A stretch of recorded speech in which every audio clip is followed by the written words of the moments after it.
I opened up about it over Twitter. It was like this time last year where everyone was just like expressing like how old they were and where it happened. And that was it. It was like I was this age. I And I remember was that on this. Twitter. Yeah. And I was like, I don't know if I want to participate in that because I was like, I don't know how it's going to react on my family and stuff. But I created it. I remember tweeting it, and I like was open about it like for the first time, like just little bit open about it. It was like I think I was 6 or 7. I was 7. It probably started earlier than that, but I was 7. It happened in my own garage or like in my own home. I was like 8. Uh, it happened in my grandpa's garage where we lived at the time. I was 16 and it happened at a party. And I remember when I tweeted that, like it was like, what the heck? Like, are you insane? Like that's not like that. Why would you post that? Like that was some of the questions I got about like in response from my family, and it kind of just like made me like, oh, maybe they're not ready to hear that like side of me and stuff. Like they're not prepared to like understand that part of me and everything like that. And I was like, dang, that's crazy. But moving forward, I remember I just started like posting more about it, whether it was other people's stories, just like bringing awareness to it, just on my Instagram stories or over like Twitter or something. But I remember I fully wrote down like my story and what had happened to me, like fully in like all in my notes and everything. And I was like, and it was really hard. It took me a couple days to write because it was like, I was like, dang, I didn't know it was like unbagging all this would be that hard. And I think that was like, when I mentioned earlier, I talked to my doctor, he was like, you have trauma you have yet to unbag. And I was like, this is that trauma that I just like didn't want to acknowledge forever because at one, I was scared of how my family would see me. I was scared people wouldn't believe me. And 2, I was like, oh, I'm never going to get like a significant other because this thing has happened to me. I was completely wrong. But I had to learn that. So just starting with my sexual assault like story itself, I believe I was around 6 or 7-ish. I was really little. I believe it started happening when I was younger or anything like that, but it went on for a while, like that age, like in that younger, and like you're really little, so like you can't really collect everything from that time. But at that time, we had like our own house and everything. Our house was like the fun house, like so our cousins were always coming over, hanging out, and like the parents would be with them and the dads would be with my dad, like they'd be kavaing or whatever. But one of my older family members, I'm not going to say who because one, I just kind of removed that person from my life, and I kind of like whenever I did see them at family functions, I did like see them grow to be a better person, but you never know. But one of my older cousins always like tried to tell me to do stuff for him, like basically like force me to do something and everything like that. He took advantage of like my young self, and like I would do those things because I'm like, oh, he's my older cousin, I have to listen. That was like, of course, one of the things at a young age, like you're talking, you need to listen to your older family members, whether it's your brother, your sister, your older cousins, aunts, uncles, all of that. So I'm like, okay, I'll do it because he's telling me to do it. So that happened, and I was like, that was really difficult because I didn't know what had happened to me. I wasn't really sure. I was like, at a young age, I'm just like, oh, okay, like he told me to do this because he's my older cousin, and like I have to listen to him. And I didn't really fully understand what had happened to me because I'm only like 6, 7-ish. And then we lived with my grandpa for a while and everything. And I was like just getting ready to get baptized and stuff. But at the time, my dad had like his own construction company and stuff. And like he hired workers that were Mexican, and they didn't speak really good English, nothing like that. And like who knows where they were from, but they were willing to work and stuff. And they were good workers and stuff. And one of them, like, he was like close with our family, and he ended up living in my grandpa's garage and stuff while we all lived like with my grandpa and everything else. But he would always like hang out around us kids and stuff. Like us kids, the garage was our playground before it was his living space. So that wasn't going to change. and everything. So I was like, oh, let's go play in the garage. So we're all playing in the garage, blah blah blah, and everything. And like we played this game that like we like called our own. I'm pretty sure other people played it, but we would call it like hide and go seek in the dark, and it was like hide and go scare or whatever. And so he was like playing with us, and like it's dark. Like when I tell you it's dark in the garage, like it's like dark. There's only one window and it's barely light outside. So we're all playing, like we're hiding in places and stuff. And like as like each kid starts getting found, it starts to get louder. It starts to get crazy, chaotic, because like all my cousins are in there and like all my siblings were just playing. And like he found me, and I was like, okay, whatever. Moving forward, and like I'm trying to like, but like when he found me, he like grabbed me, grabbed me, and I was like, yeah. And like I tried to get out, like no, leave me alone. Like I'm a kid. I don't know. I'm thinking we're playing a game.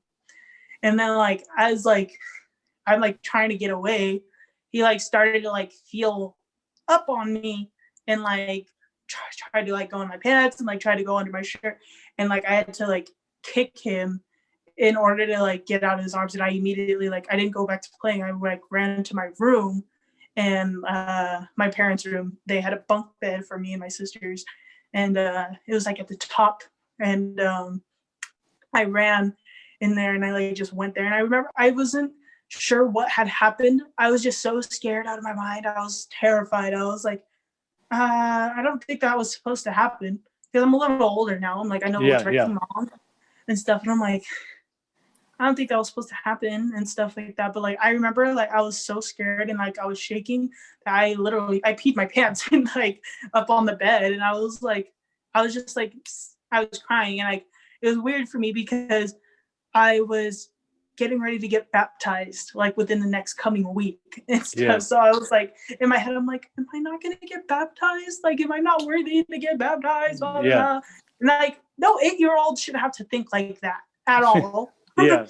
No 8-year-old deserved to go through that. So I was like 8 years old when he like sexually assaulted me.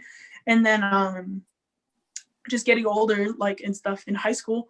Like I said, I did drugs. I smoked weed, smoked alcohol, and everything like that. I did even other drugs on the side that I was supposed to be doing. I smoked crack occasionally.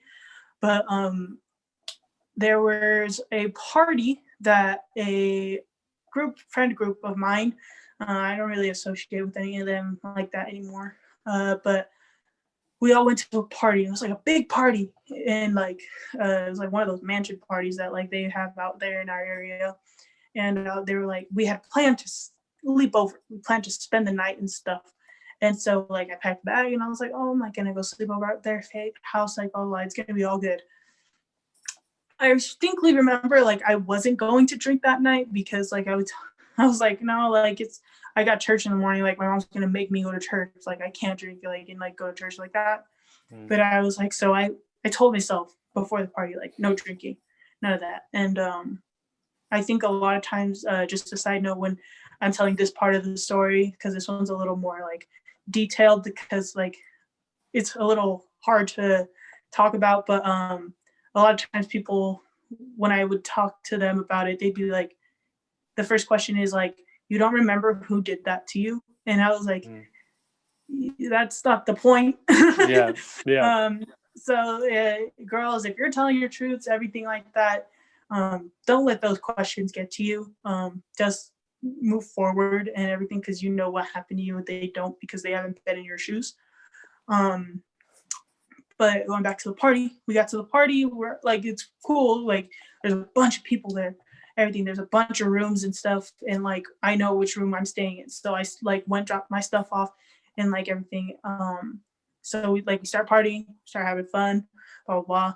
Just because you go to another side note, just because you go to a party, that doesn't mean you're going there to get messed up and going to get assaulted or anything like that. That's not planned ever.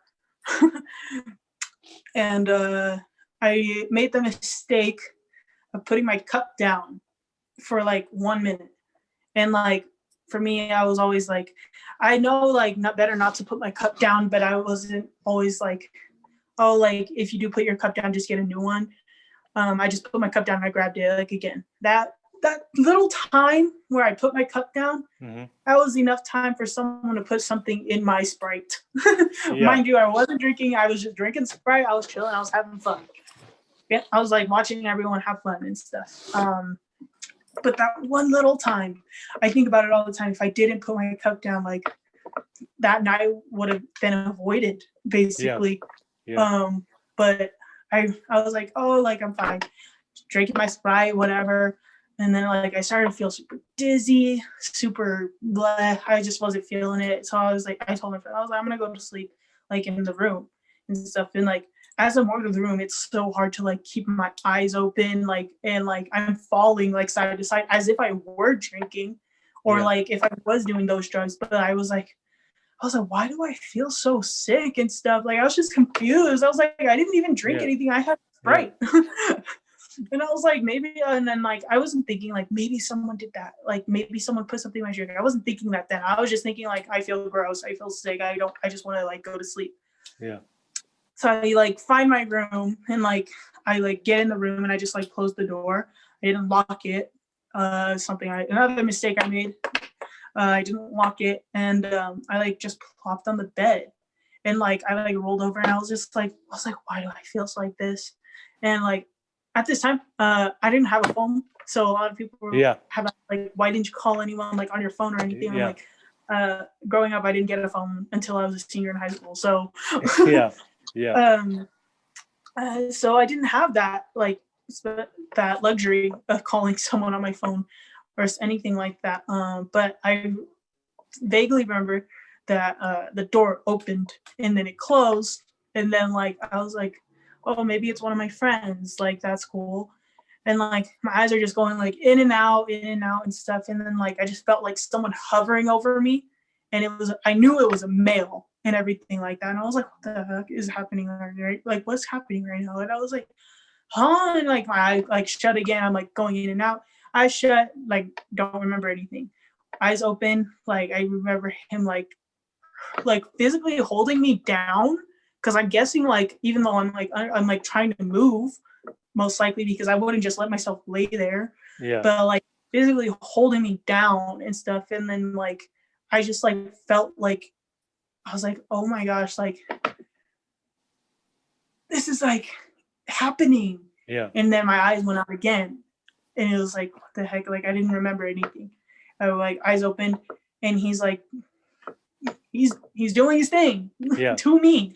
Yeah. And I'm like, what the? And like I know he's hurting me because like he like was squeezing my arm really tight and everything like that. And the thing is, like, it's dark in the room. Like there was like I didn't turn the light on when I came in, it was dark. So I'm like, what? And like I closed my eyes, faded out. I woke up again and he was gone. And then I just like closed my eyes and like I went back to sleep. Like nothing happened. I didn't wake up till the next day. And then I woke up, and I woke up early, and it was like, I was like, what the heck? And I was like sore. I was like, why am I like, I was like, why did my body hurt? Like my head is killing me, my arms hurt. And like I look at my arms, and like they're like reddish, like bruised, like, and it looks like there's like a physical handprint on my arm.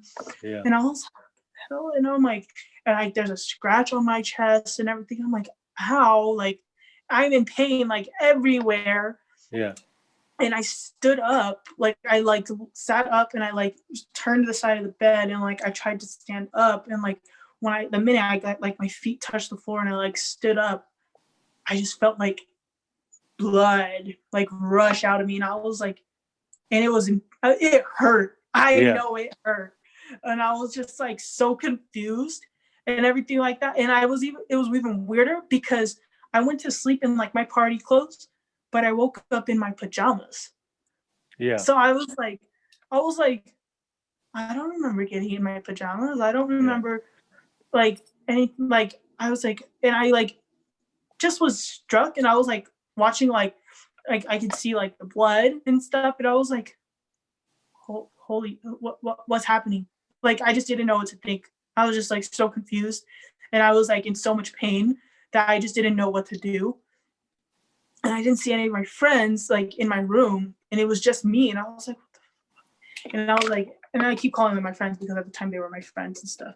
But and I was just like, frick. So I left like my pajamas on. Like I went to the bathroom that was in the room and I changed. Like I cleaned myself up, but I'm like crying because it hurts so much. And I'm like, what the frick? Is like, I don't even know what happened. And I remember just like stuffing toilet paper, like just to like stop the bleeding, like just like on my like pants and stuff. And like I put my pants on and everything. And I like grabbed a hoodie from one of the closets and I just put it on. And I was like, okay, let's go. Like, and I called an Uber home and that was it. And I went home and I was like, and my mom was like, we need to go to church. I was like, oh no, I'm not feeling good. Like I was like, I like just like, I feel like throwing up. And she was like, okay, then you can stay home, whatever. I just remember like really like sitting there thinking to myself, I was like, put together things that you remember from the night and put things together that you don't know, like you don't remember at all.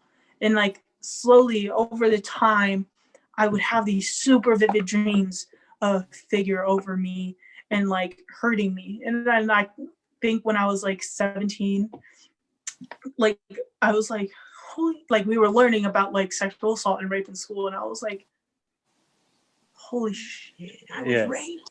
I was like, I was like, that's what happened to me at 16 years old. And another thing, like, it was just like, well, that wasn't supposed to happen to me. I'm like, that's not supposed to happen to anyone. But like, for me, I was like, I never thought that would happen to me. Like I and for a long time, I told myself like, no, it's my fault. I put myself in that situation. I went to the party. I did this, even though I told myself I was going to drink. Something happened anyways. And like for a really long time, I blamed myself. And I think a lot of victims do. And everything after it happens, because they're like, there's so much I could have done to avoid that.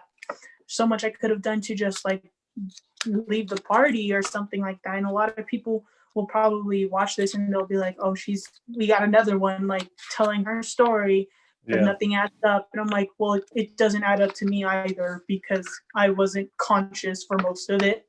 I was like, to this day, I still have no idea who did it to me. I just know that they went to one of the high schools that were in my district. That that party like had kids from every single high school in my district, and whether it was the high school I went to at the time, whether it was Rancho, whether it was at Awanda or Altaloma, Osos, there were different kids there, everything. But that happened to me, and I was just like, oh, that's damaging. Like I'm just, I don't know what this is gonna do to me. It brought me down to a really low point in my life where I was just like, I don't want to do anything with my life. I was like, that was taken from me. And the boyfriend I had at that time, the one I had for that 2.5 years, he doesn't know that this happened to me. But like, I feel like every now and then I feel bad that he thinks that like he was the one to like take that holy part of me, but in reality he wasn't. Someone else did. Like they took that like violently and painfully. And I was just, and like it's weird because of how sexual assault works and how it affects your mind. One, it heightens like everything because like you've had that like someone has been inside you have that heightened sexuality and everything like that. And so it was really hard to like just like express myself in a loving way anymore. It made me want to do drugs even more. So I started drinking even more. And I basically became like a closeted alcoholic. And I like basically became a drug addict and everything almost. I wasn't addicted. I just built those super duper habits. But I was literally just trying to find anything I can to fill what he took from me. And I was like, whether that was drinking alcohol, smoking weed, smoking crack, occasionally I did ecstasy, but I did shrooms once, but that was like way later. But like, I wouldn't want to try any of those things if I didn't think like, oh, maybe this will help, like, make me feel even more numb than I am now. And I'm like, so let's try this. And so like, I had lots of plugs and everything, and I ended up becoming a plug, and no one really knows that and stuff because I refused to sell to anyone that knew me or my family. in a sense, and that was basically my entire area. So I was always doing that for other people, but I was like, dang, this guy took so much from me, and I was like, and I, in return, instead of me like moving forward and growing, I just let myself decline and like go lower and lower and fall deeper and deeper into like my mental health, like my horrible mental health. And so with like telling my story and everything, this is like the first time I'll be telling it like publicly and everything like that. But I remember when I wrote it down, I sent it to all my family members, and I told like my siblings, my immediate family and everything. And it rose a lot of questions, like for the very first one, for when I was sexually assaulted and taken advantage of by the family member in my family. Who did it? Like, who?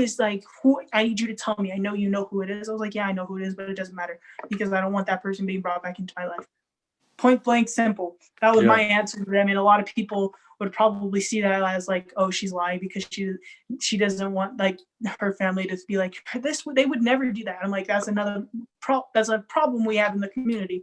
Yeah. You think you know someone. You think you know someone. You don't actually know them. I was like, it's just like you can be friends with you can be best friends with the person who hurt me, and you'll still be like, I know them. They would never do that. I'm like, well, you obviously don't know them because they did. Yeah.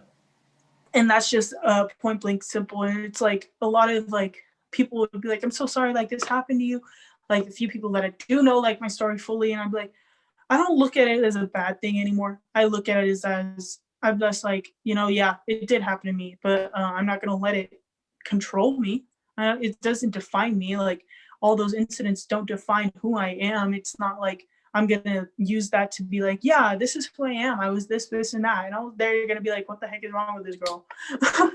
I'm like, I took those things and I learned how to use them to build something for myself and learn how to build happiness for myself without really recognizing them.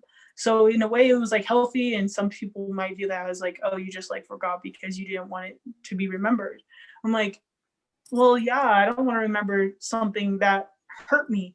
I was like, I don't want to remember something that brought me so low in my life that I almost like took my life and almost overdosed multiple times.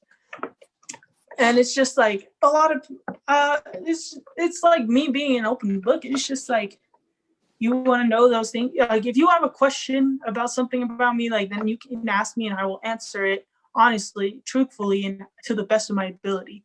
There have been times where like I've expressed like my struggles with drinking or smoking or doing other bad drugs. And there were times where people have invalidated it. Like, I don't really believe you've actually done all that.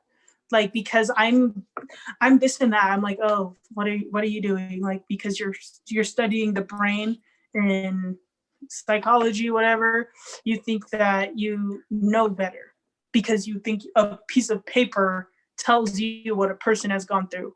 So that's like something like that. That's damaging. It happens. But you can either choose to learn from it, like to let it bring you down, or you can choose to let it grow. Me, I choose to let it grow me and let it fuel me to be a better person. And I was just like, you know what? I know this happened to me. And when I sent it to my family, they were just like, it rose a lot of questions. I got a phone call from my mom. She was like, I want to know who did it. And I was like, I know you do, like, but I'm not gonna do that. And then I was like, I'm not going to do any of this. And I was like, I'm not going to answer those questions that you think, like, who did it? I'm not going to answer those questions who you think, like, was it this person? Was it this person? I'm not going to answer those questions because what good is that going to do me? What you're going to tell my aunts, you're going to tell my uncles, you're going to tell my brothers are going to want to try to go beat this dude up because my family's crazy. I was like, my Toki side is insane. But we're very protective of our own. So if something happens to us, we want to get to the bottom of it and like find out who hurt that person in our family. Because it's like, you hurt one of us, you hurt all of us and stuff. And like, for me, it was just like, I don't think they would react that way if they knew it was from someone in our family. And so I always like kept that to myself. And like, I know that to this day that they know that when they hear this, I know because a lot of them don't know this, but when you guys are hearing this, I don't want you guys like going raising the question about which one of the boys did this to me out of our family, because I genuinely don't think it's necessary anymore. Anything like that. I kind of just moved on from it. I'm over it. I guess you can say you don't really get over it, but for me, I'm like, I'm over it. But it is a learning experience, and it's like it raises the question in our community, like, why is she just speaking about it now? Why didn't she take it to this person? Why didn't she take it to her parents? Why didn't she do this? And I'm like, that's not important. Why she didn't do it? I'm like, that's not everything that has happened since that moment is because of what happened in that moment, the way they act, the way they respond, the way they talk to people. It's like something happened to them, and it causes them to be very mindful and look at everything around them like 2 times what they normally would. So it's like they're always alert. They're always on top of themselves now. And it's like they're very shut off and everything. And a lot of girls and guys are like that, because this doesn't just happen to girls. I don't think like a lot of our community understands that as well. Yeah, it happens to a lot of guys too. They're like, this happens to girls like only. Like that can never happen to a guy. I'm like, where did you learn that? I was like, where did you learn that? Because I was like, as a girl, I am huge on like making sure that it goes both ways. I want like both our boys and our girls to really understand that like, yeah, it can happen to the girls, but it can happen to you too. Don't think just because you're a boy that you're always going to be the strong one. I was like, that's not how it works, because I'm pretty strong. I'm pretty like, I'm guaranteed if I weren't like drugs or anything like that, I probably could have fought it off. But at the end of the day, it happened, and it made me, and I was in a weak spot. That's how I was and stuff. And it was just like, within our community, it's always swept under the rug, I feel, whether it happens to a female or a male. And whenever a poly comes forward with it, they're always looked at as well, why aren't you taking this to the authorities? Why are you bringing it to social media? A lot of times people have taken it to the authorities, but they don't understand that the authorities can't do anything when there isn't proper proof or like confessions or anything like that. A lot of times authorities will be like, well, we are going to need you to like get in a room with him or like blah, blah, blah. And we need to get him like to confess what he did to you. I'm like, if you want me to go into a room by myself talking to this guy that hurt me and try to convince him to admit that he hurt me, I don't think that's a smart way to go about it. And it's very hard, and it's triggering. It's very triggering to like just see that person, like just as like see them, and it's like automatically you just like get put in that state where you were when it happened. And I'm like, oh dang, that's crazy. And a lot of people just don't understand that. Our community, especially like I want to say ignorant kids and stuff, like, because there's adults and stuff that have like been like going around talking about this lately and stuff, but they're like, oh, I don't really believe this person because the way they the way they explained it, the way they told their story doesn't make sense. Something doesn't add up. This person is reaching out to them, and I'm like, yeah, that person is reaching out to them, but you don't understand that like what goes on behind closed doors and stuff. I was like, it's not as easy as it seems. Like the questions that people ask are like simple questions, but they're simple questions with hard answers. And it's like they're hard answers that either one can't be answered. They're questions that can't be answered, or they're questions that can hurt others. Like they're answers that can hurt others. So that's like just like one thing I want like for our community itself is to really just like stop trying to justify what happened to this person. Stop trying to find ways to figure out a different angle or anything like that. If someone tells you this person did that and other people come forward with the same person, I don't think it's a question at all that that person is a bad person. You don't need to ask any more questions. You don't need to bring the girls or the men down for telling their story and saying they're ruining a person's life and stuff. I'm like, yeah, you know what? They're ruining a person's life now, but that person ruined their lives when they hurt them. And that's what people just don't understand, I think. And it's so frustrating. It's so annoying. And like, I know I'm probably going to get like people like saying, why didn't she cry during her story? Why didn't she she didn't seem too emotional and stuff. I'm like, their answer is, I learned how to deal with it in a healthy way to where I don't have to cry about it anymore. I don't have to cry about these things because I've accepted the fact that it happened, and I've accepted the fact that I know that person is going to get what's coming to them when this is all over. Whether it's in this lifetime or the next, they will get what's coming to them. Because I could be the only person. I was like, maybe this happened to me only. Maybe they only did this to me. But the fact is, they still did it to somebody. Just whether it was me or someone else. So they're always going to get something that's coming to them and stuff. But yeah, that's my story. I know it's probably a lot. You're like, what the heck?